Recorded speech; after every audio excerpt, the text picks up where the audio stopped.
হঠাৎ প্ৰায় 17খনকৈ বুলডোজাৰে কেইবাটাও অবৈধ মছজিদ ভাঙি পেলাইছে। ঘটনা ৰাজধানী দিল্লীৰ আৰু তাকে লৈ এতিয়া এক উত্তপ্ত পৰিস্থিতিৰ সৃষ্টি হৈ আছে সমগ্ৰ অঞ্চলটোত। দিল্লীত মাজনিশা ফৈজি ইলাহা যিটো প্ৰশাসনৰ উচ্ছেদ অভিযান চলিছিল, দীৰ্ঘদিন ধৰি সেই অঞ্চলটোত একাংশ অবৈধ লোকে, একাংশ সন্দেহজনক লোকে তাত অবৈধভাৱে ঘৰ নিৰ্মাণ কৰা, ব্যৱসায়িক প্ৰতিষ্ঠান নিৰ্মাণ কৰা তথা মছজিদ নিৰ্মাণ কৰাৰ অভিযোগ উত্থাপন হৈছিল। আৰু তাৰ পাছতেই দিল্লী উচ্চ ন্যায়ালয়ৰ নিৰ্দেশ দিছিল যে সেই অঞ্চলটোত উচ্ছেদ অভিযান চলাব লাগে। আৰু দিল্লী উচ্চ ন্যায়ালয়ৰ নিৰ্দেশৰ পাছতেই প্ৰশাসন তৎপৰ হৈ পৰিছিল আৰু পুৱা প্ৰায় 4:30-5 মান বজাত দিল্লী প্ৰশাসনে তাত উচ্ছেদ অভিযান চলাইছিল। আৰু উচ্ছেদ অভিযানৰ সময়ত দুই পক্ষৰ মাজত সংঘাত হৈছে, আৰক্ষীক প্ৰহাৰ কৰিবলৈ একাংশ লোক উদ্যত হৈছে আৰু দুৰ্বৃত্তৰ শিলাবৰ্ষণত কেইবাজনো দিল্লী আৰক্ষীৰ লোক আহত হৈছে। এক ভয়ংকৰ ঘটনা জনাই আছো। যি দিল্লীৰ তুৰ্কমান গেট আছে, সেই তুৰ্কমান গেটৰ একেবাৰে কাষতেই ফৈজি ইলাহী মছজিদ আছে আৰু সেই ইলাহী অঞ্চলত বেদখল কৰিছিল একাংশ লোকে। ইতিমধ্যেই আপোনালোকক জনাব বিচাৰিব, আপোনালোকে জানে যে দিল্লী তথা বিভিন্ন প্ৰান্তত এতিয়া একাংশ বাংলাদেশী নাগৰিকে তাত অবৈধভাৱে ঘৰ নিৰ্মাণ কৰিছে। তেওঁলোকে বিভিন্ন প্ৰান্তৰ পৰা গৈ তাত তেওঁলোকে কিছুমান কলনী নিৰ্মাণ কৰিছে, যিটো আগতে আমি দিল্লীত দেখা পাইছিলোঁ। কিন্তু দিল্লী প্ৰশাসনে এটা কথা স্পষ্টকৈ কৈছিল যে যিমান লোকে তাত অবৈধভাৱে ঘৰ নিৰ্মাণ কৰিব বা মছজিদ নিৰ্মাণ কৰিব, ব্যৱসায়িক প্ৰতিষ্ঠান নিৰ্মাণ কৰিব, সকলো এফালৰ পৰা উচ্ছেদ কৰা হ'ব। আৰু তাৰ পাছতে আজি এই দিল্লী প্ৰশাসনে তুৰ্কমান গেটৰ ফৈজি ইলাহী মছজিদৰ কাষত উচ্ছেদ অভিযান চলাইছে আৰু উত্তেজিত জনতাই সেই সময়তেই শিলগুটি নিক্ষেপ কৰিলে আৰক্ষীলৈ। আৰু দৃশ্যাংশ আপোনালোকক দেখুৱাব বিচাৰিম। এয়া পুৱতি নিশাৰ দৃশ্য। দিল্লীৰ তুৰ্কমান গেটৰ কাষত যথেষ্ট সংখ্যক আৰক্ষী নিৰাপত্তাৰক্ষী মোতায়েন কৰা হৈছিল, কিন্তু তাৰ পাছতো এক ভয়ংকৰ পৰিস্থিতিৰ সৃষ্টি হৈছে আৰু শেষত কন্দুৱা গেছ নিক্ষেপ কৰিব লগা হয়। আৰু আৰক্ষী প্ৰশাসনৰ কেইবাজন লোক তাত আহত হ'ব লগা হৈছে। এক উত্তপ্ত পৰিস্থিতি, কাৰণ তাত একাংশ লোকে প্ৰায় দীৰ্ঘদিন ধৰি প্ৰায় 15-10 বছৰমানৰ পৰা লাহে লাহে তাত একাংশ লোকে অবৈধভাৱে ঘৰ নিৰ্মাণ কৰিছিল আৰু শেষত আজি 17খন বুলডোজাৰ তাত ব্যৱহাৰ কৰিলে দিল্লী প্ৰশাসনে। আৰু তেতিয়া সময়ত এক উত্তপ্ত পৰিস্থিতিৰ সৃষ্টি হ'ল আৰু শেষত উত্তেজিত জনতাক ছত্ৰভংগ দিয়াবৰ কাৰণে আৰক্ষীয়ে কন্দুৱা গেছ নিক্ষেপ কৰিব লগা হৈছে। তুৰ্কমান গেটৰ ওচৰত শতাধিক লোক সমবেত হৈছিল আৰু তেওঁলোকে শিলাবৰ্ষণ কৰিবৰ কাৰণে আগৰে পৰা ৰখি আছিল। আৰক্ষীয়ে বেৰিকেড দি সেই সমগ্ৰ অঞ্চলটো বন্ধ কৰি দিছিল, কিন্তু তাৰ পাছতো একাংশ লোক আহে, গোট খায় আৰু তেওঁলোকে বহুতৰ মুখত তেওঁলোকে কাপোৰ বান্ধি আহিছিল আৰু আৰক্ষীলৈ তেওঁলোকে শিলাবৰ্ষণ কৰিলে। কিন্তু এতিয়া পৰিস্থিতি শান্ত যদিও সমগ্ৰ অঞ্চলটোত চেপা উত্তেজনাই বিৰাজ কৰি আছে। আৰু এই যি উচ্ছেদ অভিযান চলিছিল দিল্লী উচ্চ ন্যায়ালয়ৰ নিৰ্দেশত চলিছিল আৰু তাৰ পৰা কোৱা হৈছিল যে সেই যিটো অঞ্চল আছে তাত একাংশ অবৈধ বেদখলকাৰী মানে সন্দেহজনক বাংলাদেশী নাগৰিকৰ কথা কোৱা হৈছে, কাৰণ দিল্লীৰ বিভিন্ন প্ৰান্তত অবৈধ বাংলাদেশীৰ কলনী পোৱা গৈছিল। আৰু মুখ্যমন্ত্ৰী ডক্টৰ হিমন্ত বিশ্ব শৰ্মাই এটা কথা গুৰুত্বপূৰ্ণ কথা কৈছিল যে এতিয়া উত্তৰ পূৰ্বাঞ্চলখন কৰিডৰ হৈ পৰিছে। এতিয়া কেৱল উত্তৰ পূৰ্বাঞ্চলত বাংলাদেশী সীমাবদ্ধ হৈ নাথাকে, তেওঁলোকে পশ্চিমবংগত সীমাবদ্ধ হৈ নাথাকে, তেওঁলোকে উত্তৰ ভাৰতলৈ গুচি যায়, দক্ষিণ ভাৰতলৈ গুচি যায়, ৰাজধানী দিল্লীৰ প্ৰান্তে প্ৰান্তে সংবাদ মাধ্যমে দেখুৱাই আছে একাংশ লোক আছে যিসকলে নিজকে অসমৰ পৰা যোৱা নাগৰিক বুলি ক'ব বিচাৰে, কিন্তু তেওঁলোক প্ৰকৃততে বাংলাদেশৰ নাগৰিক বুলি অভিযোগ উত্থাপন হৈ আছে। আৰু সেই অবৈধ লোকসকলে অতি কম সময়ৰ ভিতৰতে একাংশই সেই অঞ্চলসমূহত মছজিদ নিৰ্মাণ কৰিছিল আৰু সেই মছজিদৰ ওপৰত এতিয়া প্ৰশাসনে এফালৰ পৰা বুলডোজাৰ চলাইছে। জনাই আছো দিল্লীয়ে তুৰ্কমান গেটৰ ফৈজি ইলাহী মছজিদৰ অঞ্চলটোত আজি উচ্ছেদ অভিযান চলিল। এক বৃহৎ অঞ্চলত সেই উচ্ছেদ অভিযান চলিছিল আৰু এটা মছজিদ তাত ভাঙি পেলোৱা হৈছে আৰু তাৰ পাছতে এক উত্তপ্ত পৰিস্থিতিৰ সৃষ্টি হয়। চৰকাৰ বিৰোধী শ্লোগান শুনিবলৈ পোৱা গ'ল, একাংশই তাত বিজেপি চৰকাৰ বিৰোধী শ্লোগান দিবলৈ আৰম্ভ কৰিলে আৰু প্ৰশাসনে যি 17খন বুলডোজাৰ লৈ আৰু প্ৰায় শতাধিক আৰক্ষী বা CRPF বাহিনী মোতায়েন কৰা হৈছিল আৰু তাতেই তেওঁলোকে এক প্ৰকাৰ পুৱতি নিশাৰ সময়ত শিলগুটি নিক্ষেপ কৰিবলৈ ধৰিলে। অৱশেষত আৰক্ষীয়ে কন্দুৱা গেছ নিক্ষেপ কৰিব লগা হ'ল আৰু কেইবাজনো আৰক্ষী জোৱান আহত হৈছে। ঘটনা সন্দৰ্ভত মন্তব্য আহিছে, মই শুনাই ল'ব বিচাৰিছোঁ।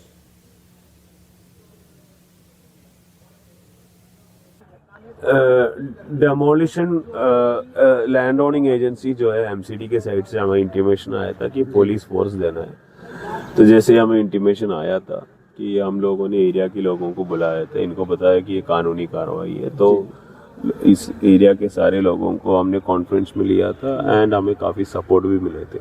तो एमसीडी ने हमें बताया कि 6 और 7 तारीख के नाइट को हम लोग करेंगे। जैसे ही एमसीडी से हमें इंटीमेशन मिला कि इस टाइम में करना है, हमने अपने फोर्स मोबिलाइज किया, अपने ऑफिसर्स को इधर डिप्लॉय किया। उसके बाद जब डेमोलिशन स्टार्ट होने वाले थे, एमसीडी की जो पैराफर्नेलिया जेसीबी और सब आने वाले थे, 150 के आसपास लोग इकट्ठा हो गया और फिर इनको हमने समझाया। उसमें मैक्सिमम लोग अपने घर चले गए, फिर भी थोड़ा सा कम some people actually try to create ruckus, थोड़ा सा मतलब पत्थरबाजी भी हुआ। और उसके बाद हमारा जो कंसर्न एडिशनल डीसीपीज और डीसीपी से तो अपना फोर्स लेके उनको पुशबैक किया with using minimum amount of force. उस कार्रवाई में 5 लोगों को, पुलिस वालों को माइनर इंजरीज हुआ है, उनको मेडिकल किया भी है। जैसे मेडिकल रिपोर्ट्स आएगा और उनके स्टेटमेंट्स रिकॉर्ड करेगा और सीसीटीवी कैमरास एनालाइज करेगा, उसके बाद हम लोग ये जो प्रॉब्लम क्रिएट करने वाले लोगों के खिलाफ कानूनी कार्रवाई करेंगे। मस्जिद फैज़ इलाही के कितने परिसर पर कार्रवाई की गई है, कितने को डेमोलिशन किया गया है सर? वो जो लैंड ऑर्गेनाइजिंग एजेंसी है वो उनके साइड से आपको बेटर इन्फॉर्मेशन मिलेगा।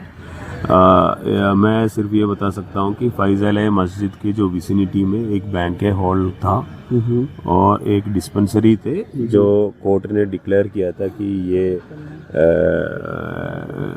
कब्जा है और मतलब इलीगल पोसेशन है, उनको कल रात को तोड़ दिया गया। कितनी फोर्स लगाई गई है थी, कितनी फोर्स लगाई गई थी और क्या एफआईआर दर्ज की गई? हमारा डिस्ट्रिक्ट का फोर्स थे, other than that north zone के बाकी डिस्ट्रिक्ट से भी डीसीपीस आए थे, इनकी स्टाफ भी आए थे और आउटसाइड फोर्स भी हमने लगाया था। तो जितना एरिया था इनको कवर करने के लिए हमने फोर्स एफआईआर अभी दर्ज नहीं हुई। मैंने पहले भी बोला कि अभी 5 लोगों को ये मेडिकल चोट लगा है, उनके रिपोर्ट्स आने के बाद उनके स्टेटमेंट्स रिकॉर्ड करने के बाद विल रजिस्टर। सर, धारा 144 लागू है, कब तक लागू रहेगी? सॉरी, धारा 144 लागू है, कब तक लागू रहेगी?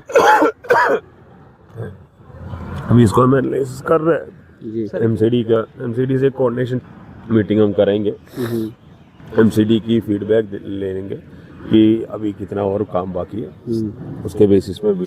या दिल्लीर घटना जनाই আছো। দিল্লীত মাজনিশা পুৱতি নিশা এক উত্তপ্ত পৰিস্থিতিৰ সৃষ্টি হ'ল। মই ইতিমধ্যে কৈছোঁ যে যিটো তুৰ্কমান গেট আছে দিল্লীৰ, ৰাজধানী দিল্লীৰ, তাত থকা ফৈজি ইলাহী মছজিদ আছে, সেই ইলাহী অঞ্চলটোত উচ্ছেদ অভিযান চলাবলৈ দিল্লী উচ্চ ন্যায়ালয়ে নিৰ্দেশ প্ৰদান কৰিছিল দিল্লী প্ৰশাসনক। আৰু তাৰ পাছতেই এই উচ্ছেদ অভিযান চলিছিল। 17খন বুলডোজাৰ চলোৱা হ'ল সেই সমগ্ৰ অঞ্চলটোত আৰু একাংশ সন্দেহজনক বাংলাদেশী নাগৰিক হয়তো তাত আছে। ইতিমধ্যেই বাংলাদেশী নাগৰিক বুলি কোৱা হৈছে তেওঁলোকক আৰু সেই অভিযোগৰ ভিত্তিতেই তাত চলিছিল। কিন্তু অভিযানৰ সময়ত এক উত্তপ্ত পৰিস্থিতিৰ সৃষ্টি হ'ল। একাংশ বেদখলকাৰীয়ে আৰক্ষী প্ৰশাসনক শিলগুটি নিক্ষেপ কৰিলে, তেওঁলোকে দেশ বিৰোধী শ্লোগান দিছে, চৰকাৰ বিৰোধী শ্লোগান দিছে আৰু এয়া হৈছে দিল্লীৰ বৰ্তমান বেদখলকাৰীসকলৰ তাত থকা সাহস আচলতে। কাৰণ এই ৰাজধানী দিল্লীত লাহে লাহে বিভিন্ন প্ৰান্তত একাংশ সন্দেহজনক নাগৰিকৰ গতিবিধি বৃদ্ধি পাইছে আৰু তাক লৈ একাংশই উদ্বেগ প্ৰকাশ কৰিছিল। ইতিমধ্যে ৰাষ্ট্ৰীয় সংবাদ মাধ্যমতো হওক, আমাৰ নিউজ 18 অসম নৰ্থ ইষ্টৰ ফালৰ পৰা হওক, ইয়াৰ আগতে একাংশ দৃশ্য দেখুওৱা হৈছিল য'ত একাংশ লোকে অসম তথা পশ্চিমবংগ বুলি তেওঁলোকে কয়, কিন্তু তেওঁলোকে তাত অসমীয়া ক'ব নাজানে, তেওঁলোকে অসমৰ কোনখন জিলাৰ পৰা গৈছে তেওঁলোকে ক'ব নাজানে, তেওঁলোকৰ সমষ্টিৰ নাম কি আছে তেওঁলোকে ক'ব নাজানে, কিন্তু তেওঁলোকে দিল্লীত গৈ নিজকে উত্তৰ পূৰ্বাঞ্চলৰ বুলি চিনাকি দিয়ে আৰু তেনেকৈ তেওঁলোকে দীৰ্ঘদিন ধৰি দিল্লীৰ একাংশ অঞ্চলত তেওঁলোকে দখল কৰিছে, মন্দিৰ মছজিদ নিৰ্মাণ কৰিছে, লগতে তেওঁলোকে ব্যৱসায়িক প্ৰতিষ্ঠান নিৰ্মাণ কৰিছে আৰু সেই অঞ্চলসমূহত তেওঁলোকৰ কলনী তেওঁলোকে নিৰ্মাণ কৰিছে। এয়া হৈছে বেদখলকাৰী উপদ্ৰৱ ৰাজধানী দিল্লীত আৰু ইতিমধ্যেই দিল্লী প্ৰশাসনে ব্যৱস্থা গ্ৰহণ কৰিছে আৰু দিল্লী উচ্চ ন্যায়ালয় আছে তেওঁলোকে এই সমগ্ৰ ঘটনাটোক লৈ উদ্বেগ প্ৰকাশ কৰিছিল আৰু তেওঁলোকে দিল্লী প্ৰশাসনক এটা কথা কৈছিল যে অতি শীঘ্ৰেই এই অঞ্চলসমূহত অবৈধভাৱে নিৰ্মাণ কৰা, কাৰণ ৰাজধানী দিল্লীত বহু পুৰণি অঞ্চলসমূহ আছে, তাত বহু পুৰণি মছজিদ আছে, সেইবোৰৰ কথা কোৱা হোৱা নাই।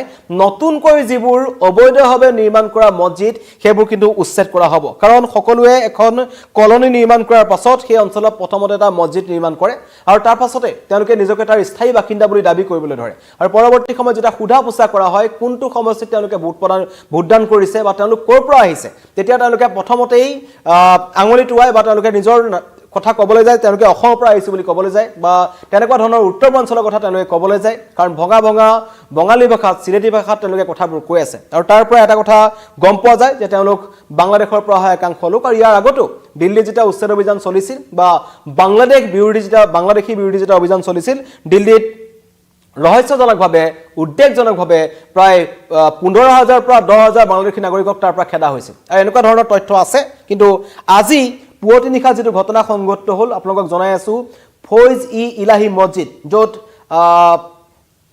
ৰামলীলা খেলপথাৰ আছে ৰামলীলা খেলপথাৰ ওচৰতেই এই অঞ্চলটো আছে ইলাহি অঞ্চলটো আৰু সেই অঞ্চলটোত উচ্ছেদ অভিযানলৈ যোৱাৰ সময়তেই এক ভয়ংকৰ পৰিস্থিতিৰ সৃষ্টি হ'ল আৰক্ষী নিৰাপত্তাৰক্ষীলৈ তেওঁলোকে শিলগুটি নিক্ষেপ কৰিলে আৰু অৱশেষত আৰক্ষীও কন্দুৱা গেছ নিক্ষেপ কৰিছে বৰ্তমান তেওঁলোকক তাৰ পৰা আঁতৰাই পঠোৱা হৈছে কিন্তু এতিয়াও সমগ্ৰ অঞ্চলটোত এটা চেপা উত্তেজনাই বিৰাজ কৰি আছে ধন্যবাদ